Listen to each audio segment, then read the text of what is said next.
So big pass அதிரடி பட்டையை கிளப்ப போகுது அப்படின்றது வேணால் சொல்ல முடியுது. பிக் பாஸ் வந்து கொளுத்தி போட்டு தீவிரமாக்கியிருக்காரு இந்த டாஸ்கை.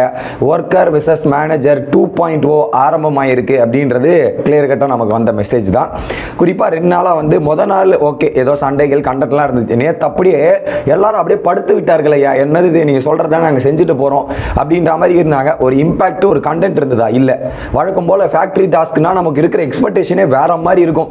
ஆஹா, அந்த கன்வேயர் பெல்ட் வரும், பொம்மையை எடுக்கணும், அதுக்கு ஒரு அடிச்சுப்பானுங்க, வேற லெவலாக இருக்கும்னு எதிர்பார்த்தா இந்த ஃபேக்ட்ரி டாஸ்க் மட்டத்தின் மட்டமாக தான் இருந்துச்சு. அதில் ஏதாவது பண்ணாதான் அவனுக்கு கண்டென்ட் பண்ணுவான்னு பிக் பாஸ்க்கே தெரிஞ்ச ஒரு சில ரூல்ஸ் அண்ட் ரெகுலேஷன் போட்டிருக்காரு. அதை பற்றி தான் டீட்டெயிலாக பார்க்க போகிறோம். வணக்கம் மக்களே, நேஷனல் உட்சிலிருந்து உங்கள் மணிவண்ணன். சேனலுக்கு புதுசாக இருந்தீங்கன்னா சப்ஸ்கிரைப் பண்ணிருங்க. ஸோ வீடியோ பார்க்குற நல்ல உள்ளங்கள் அனைத்து பேரும் என்ன பண்ணுங்க, லைக் போட்டுருங்க. நீங்கள் போடுற ஒவ்வொரு லைக்குமே எனக்கு ரொம்ப ரொம்ப உதவியாக இருக்கும். மறக்காமல் போட்டுருங்க, ரெக்வஸ்ட்டாக கேட்டுக்கிறேன். ஆக்சுவலாக என்ன பண்ணிட்டாங்க, காலையிலே வந்து 2 டீமுமே பெட்ரூமில் பயங்கரமான டிஸ்கஷன் பண்ணிட்டு இருந்தாங்க. ஓகே, ஸோ ஒரு பக்கம் முத்துக்குமார் அண்ணா என்ன பண்ணிட்டாங்கன்னா, ஒரு ரூல் மட்டும் நம்ம கேட்போம், யார் போய் ஒர்க் பண்ணுறாங்க அப்படின்ற மாதிரி. என்ன ஒர்க்னா, இந்த சைக்கிள் பெடல் பண்ணுறது வந்து மேனேஜர் செலக்ட் பண்ணுறாங்களே, அப்படி கிடையாது. மேனேஜர் செலக்ட் பண்ணனாலும் எங்களோட இது யூனியன் லீடர்கிட்ட வந்து கேள்வி கேட்கணும். யூனியன் லீடர் ஒரு நம்பரை சொல்லுவார், அந்த நபரை தான் நீங்கள் வாய்ப்பு கொடுக்கணும். அதை எவ்வளோ நேரம் பண்ணணுன்றது நாங்கள் தான் டிசைட் பண்ணுவோம் அப்படின்ற அதிகாரம் எங்களுக்கு வேணும். அது ஒரு உரிமையாக கொடுங்க அப்படின்ற மாதிரி முத்துக்குமார் இந்த வந்து ஆரம்பிச்சாரு. அதுல நிறைய ரூல்ஸ் அண்ட் ரெகுலேஷன் போடலாம், ஒரு 2-3 ரூல்ஸ் கேட்கலாம் அப்படின்ற மாதிரி இந்த பக்கம் ஒர்க்கர்ஸ் டீம் பண்றாங்க. முத்து தெளிவா ஒரே பாயிண்ட்ல தான், ஒரே ரூல். நம்ம 2-3 பாயிண்ட் கேட்டோன்னு வச்சுக்க, 2-3 ரூல்ஸ்லாம் கேட்டோம்னா அவனுங்க 2வது ரூல் 3வது ரூல் ஓகே பண்ணிட்டு இந்த ரூல் ஓகே பண்ண மாட்டானுங்க. ஒரே ரூல்ல பிடிச்சி நிக்கிறோம், அது போராட்டமா இருக்கட்டும் இதுவா இருக்கட்டும், ஒரே ரூல்ல பிடிச்சி நிக்கிறோம் அப்படின்ற ஒரு டிஸ்கஷன் அங்க போகுது. ஓகே, அது 2 விதமான போராட்டம் பண்ணலான்றாங்க. ஒன்னு, வேலையை நிறுத்தா போராட்டம், கண்டினியூஸ் ஒர்க்கிங் அப்படின்ற ஒரு போராட்டம். இல்ல வேலையை நிறுத்திட்டு போராட்டம். இந்த 2 போராட்டத்தை பண்றோம் அப்படின்ற ஒரு டிஸ்கஷன் இந்த பக்கம் வருது. ஓகே, இந்த பக்கம் என்ன பண்றாங்கன்னா, ஒரு 3 ரூல்ஸ் மாதிரி என்ன பண்றாங்க. ஃபர்ஸ்ட், பாத்ரூம் போற டைமிங்கை குறைப்போம். பாத்ரூம்ல 5 நிமிஷம் தான் ஒருத்தருக்கு டைமிங். எதா இருந்தாலும், குளிக்கிறதா இருந்தாலும் எதுவாக இருந்தாலும் 5 நிமிஷம் தான் டைமிங்ன்ற ஒரு ரிஸ்ட்ரிக்ஷன் ஜாக்லின் போடலான்றாங்க. யாருமே முடியாது. இதெல்லாம் ரொம்ப தப்புங்க, இதெல்லாம் இப்படி பண்ணக்கூடாதுன்னு பவித்ரா, அருண் இதெல்லாம் ரிஸ்ட்ரிக்ஷன் வைக்க முடியாதுங்கன்ற மாதிரி இங்கே டிஸ்கஷன் போகுது. அடுத்து என்ன பண்றாங்க, ஸ்வாப்பிங் அலோவ் பண்ண முடியாது. ஸோ இவங்க ஸ்வாப் பண்றாங்களே இஷ்டத்துக்கு, அந்த ஸ்வாப்பிங் அலோடே கிடையாது. நாங்கள் சொல்ற வரையும் நீங்க ஒர்க் பண்ணி தான் ஆகணும் அப்படின்ற ஒரு ரூலை போடுவோன்ற மாதிரி ரூலை போடுறாங்க. அதுக்கப்புறம் பார்த்தீங்கன்னா, அந்த வெளியே இருக்கிற உட்காந்து சுற்றிக்கிட்டே இருக்காங்களே, விடுதியில் மட்டும்தான் இருக்கணும், வீட்டுக்குள்ளே வரவே கூடாது, அங்கே வெளியே சுற்றக்கூடாது, வெளியே சுத்தாமல் வேலை பார்க்கணுன்ற மாதிரி நிறைய ரூல்ஸ் அண்ட் ரெகுலேஷன் கிடுக்குபடியாக போட்டிருக்காங்க. இதில் பல கேள்விகள் இருக்குது. நிறைய பேர் அக்ரி டிஸ்அக்ரி அந்த ஒரு பாயிண்டில் ட்ராவல் பண்ணுறாங்க. என்ன பண்ணுறாங்க, ஜாக்லின் சொல்கிறலாம் இந்த டாஸ்கில் 2 நாள் என்ன பிரயோஜனமாக இருக்குது, ஒன்றுமே இல்லை, அது ஏதாவது பண்ணி தானே ஆகணுன்ற மாதிரி பவித்ராலாம் ஒத்துக்கல. இதெல்லாம் பண்ண முடியாது, இதெல்லாம் பண்ண முடியாதுன்ற மாதிரி பவித்ரா சொல்கிறாங்க. மஞ்சுரியும் இல்லை இதை பண்ணி தான் ஆகணும், வேறு வழி கிடையாது அப்படின்ற மாதிரி பேசிகிட்டு இருக்கும்போது கன்ஃபெஷன் ரூமில் தீபக் கூப்பிட்டு பிக் பாஸ் அழகாக இவங்க என்ன டிஸ்கஸ் பண்ணுறாங்களோ அதுக்கேற்ற மாதிரி ரூல்ஸை போட்டு கொடுத்து அமைச்சிருக்காரு. ஸோ என்னன்னா, வந்த உடனே சொல்லிட்டாரு தீபக்கு இந்த மேனேஜர் டீம் கிட்ட, இது சொசைட்டியோட பிரதிபலன், இறங்கி செய்யுங்க, இது ஒரு எடுத்துக்காட்டாக இருக்கணும் அப்படின்றது தான் சொன்னார்.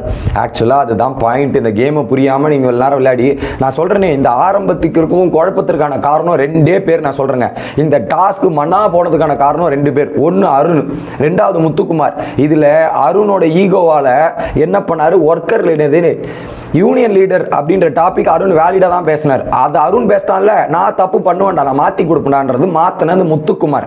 ஓகே, முத்துக்குமார் தான் இது யூனியன் லீடர் யார் செலக்ட் பண்ணும், ஒர்க்கர் தான் செலக்ட் பண்ணும். ஒர்க்கர் செலக்ட் பண்ண வேண்டிய இடத்துல அவன் கேட்டான்ல, நான் அலோவ் பண்ண மாட்டேன்ற மாதிரி அந்த ரூல்ஸே மாற்றினது தான் முத்துக்குமார். அந்த இடத்துல இது நடக்காம இருந்திருந்ததுன்னா அந்த டிஸ்அக்ரிமெண்ட் வந்திருக்கும்னு நினைக்கிறேன். இவங்க ரூல்ஸ் போட அதை அக்ரி பண்ற இந்த ஒரு சுச்சுவேஷன் உருவாயிருக்கும். இந்த 2 டாஸ்கோட ஸ்பாயிலர்ஸ் போன வாரம் 3 பேர் சொன்னீங்களா, இந்த 2 பேர் தாங்க இந்த டாஸ்கோட ஸ்பாயிலர்ஸ்ன்றத ஆணித்தனமா நான் பதிவு பண்றேன். புரியுதா?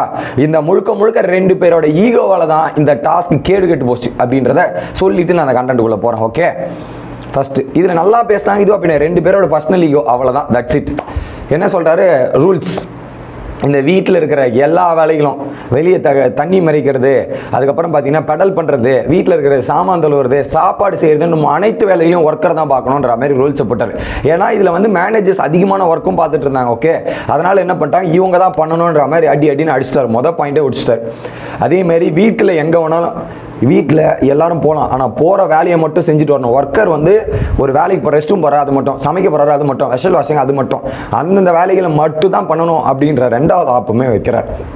மூணாவது ஆப் என்ன அப்படின்றது பார்த்தீங்கன்னா, தண்ணி வீட்டுக்குள்ளே எங்கேயும் வராது, குடிக்கிற தண்ணியை தவிர்த்து வீட்டில் ஒரு குழாலையும் தண்ணி வராதுன்ற ஒரு ஆப்பையுமே அந்த இடத்துல அடிக்கிறார். ஓகே, ஒரு இடத்துலையும் வராதுன்றது ஓப்பனாக அடிச்சுட்டு, தண்ணி நீங்கள் வேணும்னா வெளியே சைக்கிள் பெடல் பண்ணும், வெளியே ஒரு குழா இருக்குது, அந்த குழாயில் தான் நீங்கள் தண்ணி பிடிச்சிட்டு போகணும், அதில் பக்கெட் தான் தண்ணி பிடிச்சிட்டு போயிட்டே இருக்கணும் அப்படின்ற ஒரு ரூல்ஸை போடுறாரு. ஸோ எதாக இருந்தாலும் நீங்கள் தண்ணியை எடுத்துகிட்டு போயிட்டே ஆகணும் அப்படின்றது தான். ஸோ இதுதான் டாஸ்க்கு. அதுக்கப்புறம் பார்த்தீங்கன்னா, இதை வந்து வெளியே இருக்கிற சொசைட்டியை ஒரு பிரதிபலனாக இருக்கும், அதுக்கு ஒரு நிறைய நிகழ்வுகள் வெளியே எவ்வளோ விஷயங்கள் நடக்குது, அதை ஒரு எடுத்துக்காட்டாக ஒரு எக்ஸாம்பிளாக இதெல்லாம் பண்ணுங்கன்ற மாதிரி சொல்லி 2 பேருக்கும் உசுப்பேத்தி விட்டார். இப்போல்லாம் வந்து யாருமே பேச மாட்டாங்க. அருண்ஸ்லாம் வந்து எம்ப்ளாயி சைடு யோசிச்சார்ல, அதுவும் காலி ஆயிடுச்சு. யாரெல்லாம் வந்து இப்படிலாம் பண்ணால் அதுவாயிரும் நெகட்டிவ் ஆயிரும் யோசிச்சாங்களே, அதெல்லாம் கிடையாது. இறங்கி அடிங்கப்பா, இறங்கி பண்ணுங்கப்பான்றது ஓப்பனாக வந்து ஒரு லாட்ரி டிக்கெட் கொடுத்தா எப்படி இருக்கும் அந்த மாதிரி ஒரு ஃப்ரீ பாஸ் கொடுத்து விட்டுருக்கார் அப்படின்றது பார்க்க முடிச்சு. So it will quite interesting நான் நினைக்கிறேன். ஓகே, அடுத்து இன்னொரு பக்கம் வந்து மேனேஜர் டீம் டிஸ்கஷன் நடக்குது. ஜாக்லின், அதைத்தான் நான் சொன்னேன், ஏன்பா நீங்கள் கேட்குறீங்க, இதை சொன்னால் கேட்குறீங்களா அப்படின்ற மாதிரி சொல்லிட்டு இப்போ என்ன பண்ணுறாங்கன்னா, ரிஸ்ட்ரிக்ஷன் ஹெவியாக்குறாங்க. சொல்கிற டைமுக்கு தான் நீங்கள் ரெஸ்ட் ரூம் போகணும். ஐ மீன் இப்போ ஸ்கூல் டைமிங்லாம் இருக்கும்ல, ரெஸ்ட் ரூம் கேட்குற டைமிங், அந்த மாதிரி ஒரு குறிப்பிட்ட டைம் இதெல்லாம் போய் பண்ணிட்டு வரணும் அப்படின்ற மாதிரி நிறைய ரிஸ்ட்ரிக்ஷன் ரூல்ஸ் அண்ட் ரெகுலேஷன் பண்ண ஆரம்பிச்சிருக்காங்க. வேற மாதிரி இன்னொரு பக்கம் இவங்க வந்து வேலையில்லா போராட்டமாக வேலை பண்ணுற போராட்டமான்ற டிஸ்கஷன் போது ஆரம்பமே பார்த்தீங்கன்னா ஒரு சூடு பிடிக்க ஆரம்பிச்சிச்சு. இதில் எனக்கு என்ன பிரச்சனையாக இருக்குது தெரியுமா, அந்த டாஸ்க்கை பொறுத்தவரையும் ஒன்னே அவனுங்க டாஸ்க் பண்ணிட்டு பிரச்சனை பண்ணும், ஆரம்பிக்கும் போதே பிரச்சனை பண்றானுங்க. இது யோசிச்சு பாருங்க, எல்லா டாஸ்க்கும் சரிங்க இந்த சீசன்ல எல்லா டாஸ்க்லையுமே ஆரம்பிக்கும் போதே ஒரு பிரச்சனையோட தாங்க ஆரம்பிக்கிறானுங்க. நான் இன்னைக்கு அந்த டாஸ்க்கு கொஞ்சம் ஆரம்பிச்சு போற அளவுக்கு பிரச்சனை பண்ணியிருக்கோம். ஒரு துளி கூட நகராது டாஸ்க்கு, ஆரம்ப புள்ளியிலே நாங்கள் நிறுத்துவோன்ற மாதிரி கொஞ்சமாவது ஓட விடுங்கடா, பண்ண விடுங்கடா, அதுக்கப்புறம் நீ பண்ணுங்கடான்ற மாதிரி இருக்கும். அதை பண்ணவே விடாம ஆரம்பத்திலே கட் பண்ணி போராட்டம்னா அப்புறம் அந்த டாஸ்க் எப்படி நகரும்? இவங்களுக்கு தெரியவே மாட்டேங்குது. எங்களுக்கு நிஜமாவே இந்த டாஸ்க் பண்ண தெரியுமா இல்லை பண்ண தெரியாது?